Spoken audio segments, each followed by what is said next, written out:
Okay, today I'm going to do my persuasive speech on why texting and driving should have harder penalties here in the United States. The National Council reports that cell phone usage while driving leads to 1.6 million crashes each year and nearly 390,000 injuries. Like most, everybody has texted and drove at least once in their driving history.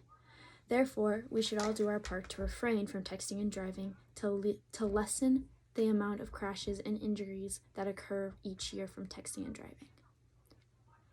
A well-known psychologist of Duke University, Aline Holsworth, writes in her article on texting and driving a few things. She pointed out that texting and driving is all about paying attention. Most crashes are caused by people like you and me who think that they can pay attention to the road and do something else at the same time. Just a reminder, humans are not made to multitask. Aline Holsworth also writes that phone calls are worse than no calls and just as bad as drunk driving. She says in her article, handheld and hand-free are the worst types of distraction while driving. They almost are equivalent to driving while drunk, since accidents occur just as often when you're talking on the phone.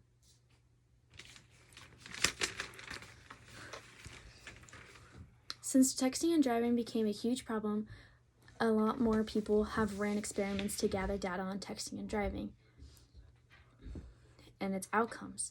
Edgar Snyder and Associates of personal injury law firm wrote an article on the statistics of texting and driving.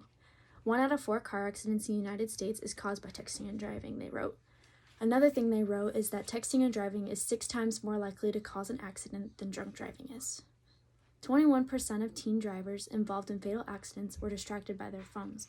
Distracted driving leads the nation in fatal accidents currently in the year 2021. Of drivers surveyed in 2017, 14% said they read text messages or emails while driving. Personally, I've been guilty of texting and driving. I've actually ended up causing 2 car accidents. Luckily, neither of them have resulted in fatal injuries or any injuries at all. All that it resulted in was a totaled car. According to Krista Doyle, a content writer and editor who wrote many online driving courses, wrote an article on the different penalties within the states for texting and driving. 3 out of 50 of the states here in the U.S. don't have bans on texting and driving, nor do they have fines or jail time or any penalties of any sort. 2 out of 50 states have fines over $500 and a minimum jail sentence of 3 months. 9 out of 50 states have a fine less than $50 and 0 to a week of jail time. The states vary from mild to extreme when they give penalties for texting and driving, even though it causes more deaths a year than drunk driving. In my state, Washington, the fine is $124 when you're texting and driving. In the state of Arizona, they currently, and never have actually, had a fine for texting and driving. In an article written by an anonymous author for offtherecord.com, they wrote a blog post on texting and driving for the different groups that have made